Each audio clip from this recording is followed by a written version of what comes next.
I never imagined that at 28, my own parents would give away the house I bought for them to my younger sister. I had faithfully been making those mortgage payments, month after month, only to discover they had gifted the house to my 25-year-old sister without even having the decency to tell me. The pain of that betrayal cut deep, like a knife twisted in my heart, though I'd always known they favored my sister over me. Still, I never thought they would go this far, never dreamed they could be so callous with my trust and my financial commitment. My parents had this toxic, overwhelming love for my sister, while for me, well, there was always nothing but expectations and obligations. As the eldest of two daughters, I carried the weight of their expectations on my shoulders from the moment I could walk. My sister Renee, she was treated like a princess. Not with material excess, mind you, as our parents weren't wealthy, but she always got what she wanted. While I buried myself in textbooks and struggled to meet their academic standards, she was free to chase her passions and hobbies. That's how it always was in our family. Their expectations for me were relentless, unyielding. I had to build a rock-solid career. Failure in my studies simply wasn't an option. After high school graduation, my parents took out loans and used their savings to pay for my technical school. I remember suggesting student loans instead of depleting their savings, telling them I could repay them once I had a job. They shot down that idea, citing high interest rates, saying we'd end up paying 1.5 times the principal.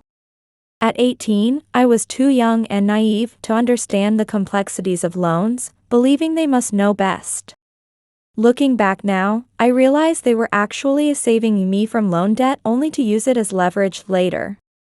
Things progressed quickly after college graduation, when I landed a good job in the tech field. Exactly what they'd wanted for me. They were proud, no doubt, but I felt more like an investment that had matured than a daughter they loved. They never missed an opportunity to remind me, we sacrificed so much for you. Don't forget your roots, don't forget where you came from. At first, these words seemed harmless, just their way of keeping me humble, but over time, I recognized them for what they were. Emotional manipulation. Emotional blackmail was their specialty, their favorite tool of control. The pressure only intensified after I started working. Every visit home, my father would make sure to remind me about the savings they'd spent on my college education, hinting that I needed to work hard to repay their sacrifices.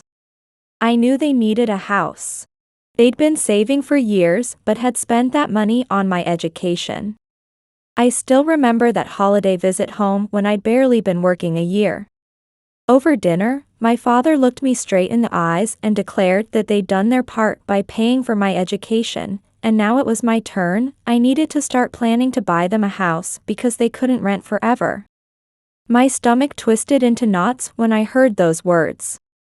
I'd known they expected me to buy them a house eventually, but I never thought they'd ask so soon.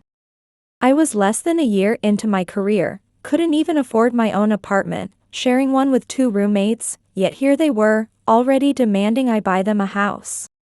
I protested, asking my father how he thought I could possibly make such a huge financial commitment when I couldn't even afford my own apartment rent. He brushed it off, saying he wasn't demanding it immediately, just planting the idea so I could plan and work hard toward it.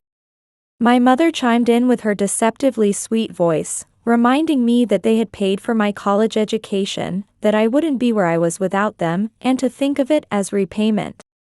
I had no energy left to argue with them. They weren't wrong. I was where I was because of their sacrifices. But sometimes their lectures were so unbearable, I wanted to scream, "Who asked you to do all this for me?" Yet I never found the courage to stand up to them. Instead, I kept them at arm's length, only answering their calls when absolutely necessary. After that dinner conversation, visiting them was out of the question. I used work as an excuse to avoid them, though the obligation to buy them a house weighed heavily on my mind like a constant shadow. After 5 years of saving and working myself to exhaustion, I finally gave in and bought them a house. It was a modest but lovely home in a quiet neighborhood. Nothing extravagant, but comfortable. Everything seemed perfect on the surface. I thought this was the least I could do for them after everything they'd done for me. For 3 years, I faithfully made the mortgage payments, even paying a little extra to clear the debt faster. I had other dreams waiting to be fulfilled, buying my own home, traveling, starting a family. I couldn't be tied to this mortgage forever. After buying the house, they stopped pestering me about helping them, instead proudly showing it off to friends and relatives, bragging about how their investment in me had paid off. While this didn't bother me, it didn't bridge the emotional gap between us. I maintained my distance, keeping visits to a minimum. 2 days ago, after months of work, I decided to surprise my parents with an unexpected visit. But when I arrived at the house, I was the one in for a shock. Seeing Renee's car in the driveway, I initially felt joy at the prospect of a family reunion. Renee had married and moved out when our parents were still renting, and I hadn't seen her since her wedding years ago. When I knocked, Renee answered the door in her pajamas. I assumed she was just visiting. We exchanged greetings and hugged, then she asked what I was doing there. I joked that I should be asking her the same question. Stepping inside, I asked where Mom and Dad were. She casually sat on the sofa and said they had moved out. I felt my body freeze. Moved out? What do you mean? This is their house, I said, my voice trembling. Renee shrugged as if it were no big deal, telling me they must not have mentioned it, but they had given her the house and she was living there now. The ground seemed to shift beneath my feet. They gave you the house? The house I'm still paying the mortgage on? I asked in disbelief. Yes, she replied with an indifference that made my blood boil, explaining that Mom and Dad said she needed it more because she was expecting a baby, so they thought she should have a house. I stood there, stunned into silence. When I asked where they were living now, she casually mentioned they were renting an apartment on the other side of town. Without another word, I left, my mind burning with anger as I drove straight to their new apartment, not caring about showing up unannounced. When my mother opened the door, I cut straight to the chase. What's going on? Renee says you gave her the house. The house I bought, the house I'm still paying for. Explain this to me, I demanded. My mother had the audacity to smile as if this were a minor issue, saying, "Calm down, darling. Come in. We didn't think you'd mind." I went inside but couldn't bring myself to sit down. I desperately needed an explanation, my voice rising with each word. You didn't think I'd mind? You gave away a house I bought without even consulting me. How could you possibly think this wouldn't matter to me? My mother sighed as if I were being the unreasonable one. She explained that since I was doing so well, they thought I wouldn't mind, adding that Renee was expecting a baby.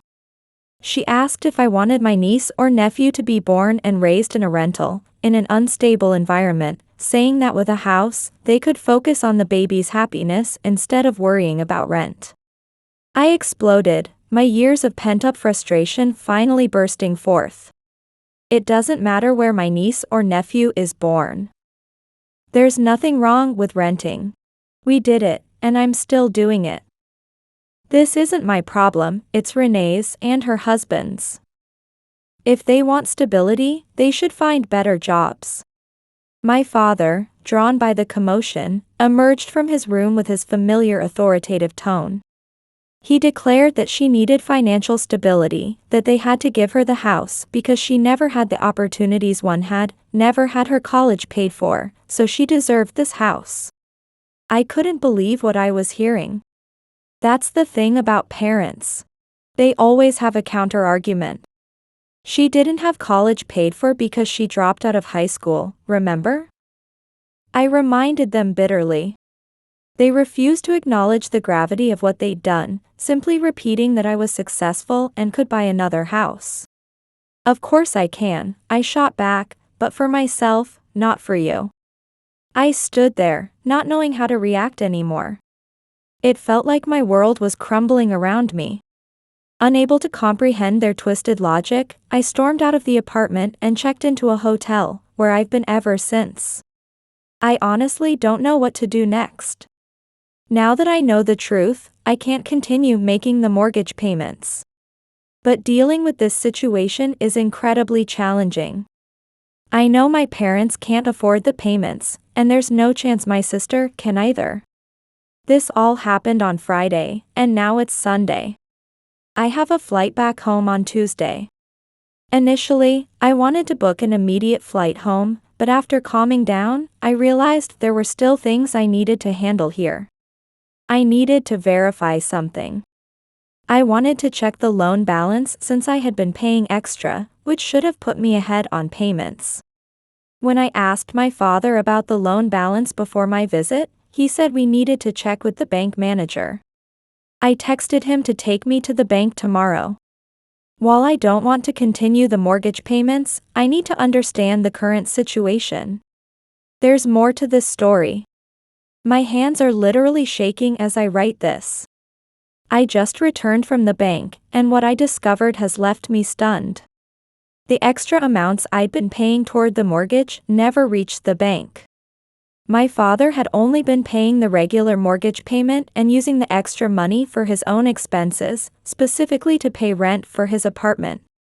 All these years, I'd been living as frugally as possible, saving every penny I could to pay off this loan faster. When the branch manager showed me the monthly deposits, I insisted there must be a mistake because I had been paying about 1.3 times the loan amount. I even opened my transaction history to show the amounts I'd been sending to my father. That's when my father interrupted, insisting the manager's data was correct, that they had only been paying the equivalent of the loan. At first, I thought he was confused, that he didn't understand the situation. But then he grabbed my arm and said we would discuss this later, that the records were correct. I felt another shockwave hit me, sensing another betrayal that made my head spin. I sat there in a daze while the branch manager explained loan balances and refinancing options. I remained silent, too shocked to speak. As soon as the manager left us alone, my father pulled me aside and asked why I was talking about additional payments. With barely contained rage, I responded, for the loan, of course. Why else would I send extra money? I told you that money was for the loan. What my father said next left me speechless. I thought you were sending it for living expenses. We used it to pay our rent. I stared at my father, then sat down, holding my head in my hands, wondering how I could ever face my parents again. My father sat beside me, trying to downplay the situation, begging me not to make a scene. That's when I truly lost it. Not a big deal. You made me buy you a house, gave it to Renee without telling me, and used my extra loan payments for your rent. My father isn't the type to quietly accept being challenged by his daughter, especially in public. He angrily shot back, saying buying the house wasn't any great favor since he'd spent all his savings on my college education. He insisted he didn't need to explain what he did with the house, that I had sent money and he had paid the loan on schedule. He saw no problem with using the extra money for rent, saying they weren't asking for anything more. His words filled me with fury. The extra money was meant to pay off the loan early, not for your new apartment rent, I snapped. I stormed out of the bank, consumed by anger. As I walked down the street, I could hear my father calling my name, but I didn't look back. I kept walking until I reached the subway station. My mother called 4 or 5 times and sent messages asking me to come back home to talk things through. I didn't respond. There was nothing left to discuss. I had made my decision and would do what I knew was right. I'd had enough of this toxic relationship. Update 2, let me address some frequently asked questions. No, my parents aren't Asian. Let me dispel that myth. Extreme parental pressure isn't unique to Asian communities. I prefer not to disclose my ethnic background. Regarding the loan, it was in my father's name. I didn't put my name on it because I wanted to buy a car and possibly a house in a few years, and I didn't want this loan affecting my future borrowing capacity. Now I'm glad I made that decision. It made my plan easier to execute. The next day, I returned to my normal life. A month passed, and I didn't send my father the loan payment. As expected, he tried to contact me on the first of the month, only to find I had blocked him. I blocked not just him, but my mother, sister, and brother-in-law too. I didn't need any more drama in my life.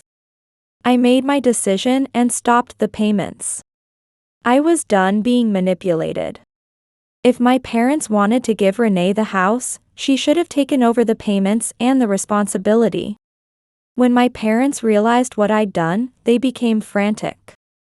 I started receiving calls and voice messages from unknown numbers. Probably their friends' phones. The messages all said the same thing. That they couldn't stop the payments, that they had no money to pay the loan. I laughed to myself. It wasn't my problem anymore. I blocked those numbers too. But it didn't end there. 3 days later, I came home from work to find my father waiting at my front door. He was furious, saying he couldn't just walk away, that I owed them because they paid for my college education, that they made me who I am today. I responded immediately. Do you know how much I've spent on this loan? More than what you paid for my college education. I don't owe you anything anymore. My father called me ungrateful, but I cut him off. You can't make me feel guilty anymore. I've done more than enough. I won't pay for the house or your rent anymore. You made this decision, now face the consequences. You treated me like a commodity you invested in for college, and now you're trying to milk that cow for life. I'm not a commodity. I walked out to my car and drove away. I didn't even enter my apartment because I knew he would follow me, and I wasn't prepared to continue this drama. When I returned late that night, he was gone. My mother kept calling from new numbers, leaving desperate voicemails. Even Renee left a long message from another number, saying she needed the house for her future family and that I was being selfish for not helping. Selfish?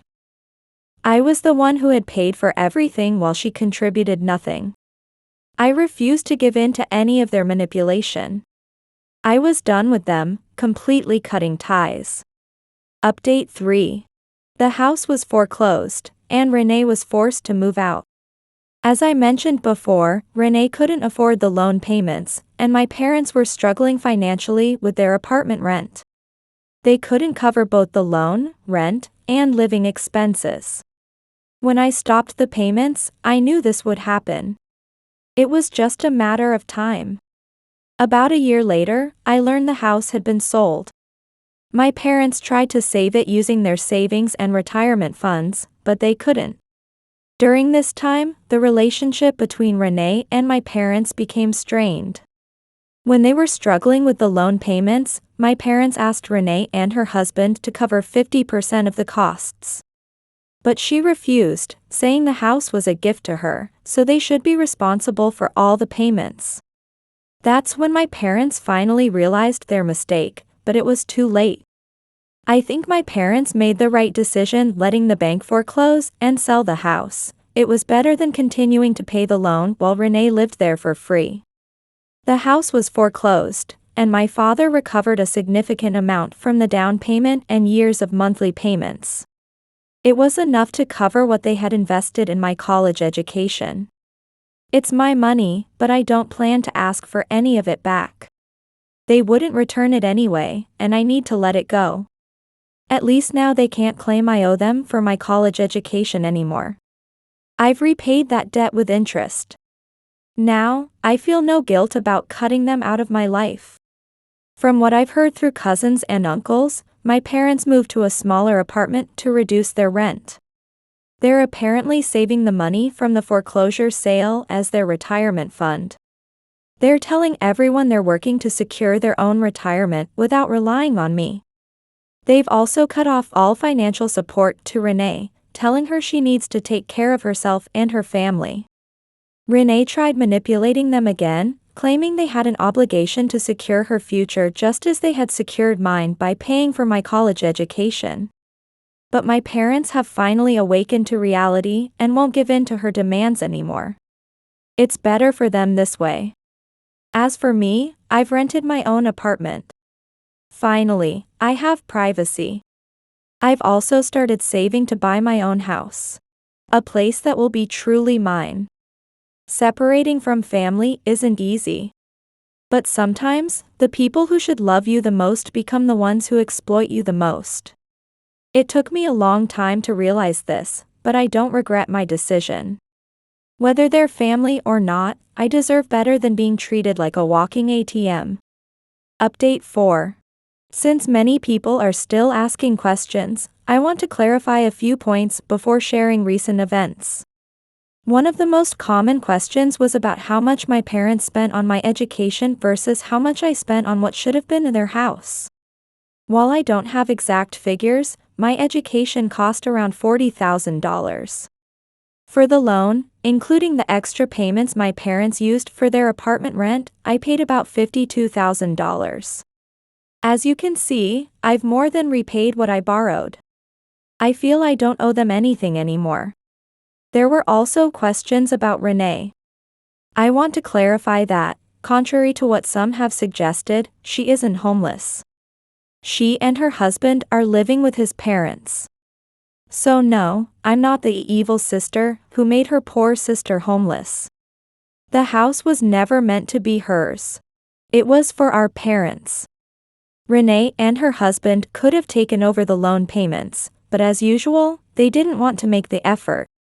The house was in our parents' name, and they chose to gift it to Renee.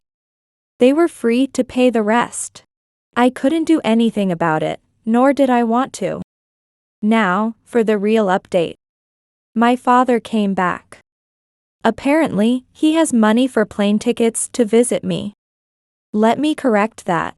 Not to visit, but to make demands. He came asking for more money. He wants me to buy another house for them.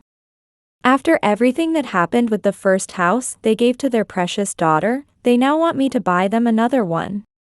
They claim they deserve a house because they sacrificed so much for their children. They always circle back to college, reminding me of their great sacrifice in paying for my education. Of course, that comes up in every conversation with them. And then, with the ultimate irony, they brought up giving the house to their daughter, a house that was supposed to be theirs. My father's logic was that since they had fulfilled their parental duties, they now deserved to have their own house. I told them firmly that I would absolutely not buy them another house. The money I'm saving is for my own house, not for solving their problems again. I reminded them they had wasted their chance at homeownership when they decided to give the house to Renee. Let Renee buy them a house. I'd love to see how she responds to that. My father said he would stay in town for a few days, wanting to discuss things again after I'd had time to think. But I had a business trip then, so I didn't talk to him, or rather, he couldn't talk to me because I had blocked their numbers. When I returned home from my trip, he was gone. I haven't heard from him since. As for me, I'm close to reaching my savings goal for a down payment on my own house. Just a little more to go. If all goes well, next time I write, I hope to announce that I finally have my own home. Update 5. I can now share that I've bought my own house. While there's still furniture to buy and things to do, I finally have a roof over my head that I can call my own. Following the advice of many commenters, I haven't told anyone or posted about it on social media. I've only told a close group of friends I've met in this city, people completely unconnected to my parents or family. This way, there's no chance the news will reach my parents. I've seen too many posts about pregnant sisters asking for houses, and I don't want to risk that. I'm being extremely careful with this information. I joke about, installing an electric fence to keep entitled parents away, but what I really learned from Reddit is that it's best to keep this information secret until I can establish firm boundaries. Instead of advice about handling parents, I'd love some advice about something more enjoyable: decorating my new home. Decoration is one of my weak points. When I lived with roommates, someone else always handled it, and when I moved into my rental, it came furnished, so I didn't have to think about it. But now, facing this empty space, this blank canvas, I'm a bit intimidated. I don't want it to be a characterless or tasteless space. Update 6. Thank you all for the decorating advice. Thanks to you, this house is slowly becoming my own space. Simple, modern furniture with warm accessories. My favorite piece is the reading chair by the large living room window. Drinking coffee in the morning sunlight has become my new happy routine. I have some good news to share. I've been getting closer to Mark, a colleague I met on a new project. He has had similar family experiences and shows deep understanding when I talk about mine. The other day, after shopping at the local farmers market together, we made homemade pizza at my place. It was the first time in a long while that I laughed so genuinely during a weekend. A bit about Renee too. Last week, I received an apology email from her. Living with her in-laws after the foreclosure seems to have given her time to reflect. Her words, "I never considered your feelings, I'm truly sorry," lifted a weight from my heart. I haven't responded yet, but maybe someday we can have a peaceful conversation. It's not that time yet, though. I hear about my parents occasionally through relatives. They've adjusted to life in their smaller apartment. Dad has started a part-time job after retirement, and Mom has begun volunteering at the local community center. They're finally living their own lives without depending on me, which is good. This year has taught me something important. While family bonds are precious, they should never become one-sided sacrifices or exploitation. And protecting your own happiness isn't selfish. I've made a small garden space in my new yard. Though I haven't decided what to plant yet, I believe my new life, like this garden, will grow slowly but surely. Yesterday, Mark said, "This interior is so you." The phrase, "so you," almost brought tears to my eyes. After living so long to meet others' expectations and be what others wanted, I might finally be living as myself. Oh, and I didn't install that electric fence at the entrance after all. Instead, I put up a cute nameplate and my favorite welcome mat. I think as long as I remember that I'm the protagonist of my own life, that's enough. Tonight, Mark and I are hosting my first housewarming party. Colleagues will gather, and we'll make new memories. I'm moving forward step by step, nurturing new relationships in my new home. This isn't the end of my story. It feels like a new beginning.